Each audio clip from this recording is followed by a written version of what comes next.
শীতের মধ্যে অন্য যা সর্দি লেগে আছে ওরে কিন্তু কাছে আসতে দিন না, কারণ একজন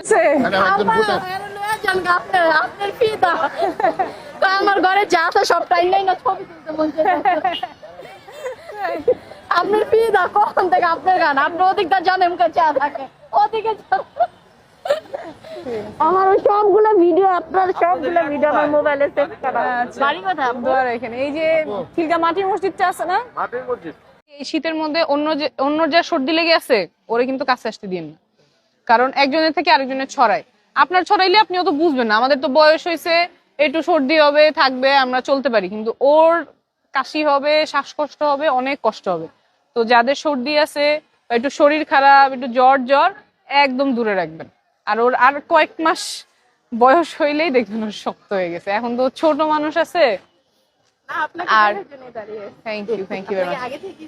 আর যখন ঠান্ডাটা লাগবে তখন ওর খাবারটা একটু বাড়াই দিবেন, মানে বেশি খাইতে পারবে না একবারে, কিন্তু কয়েকবার বারবার খাওয়াবেন। হ্যাঁ, বুকের দুধ বারবার খাওয়াবেন তখন, বুঝছেন? দোয়া রাখেন আমার জন্য। আমি তো নির্বাচনে দাঁড়াইছি, এমপি নির্বাচনে দাঁড়াইছি, ডাক্তার ঢাকা মেডিকেল থেকে পড়ছি, তাই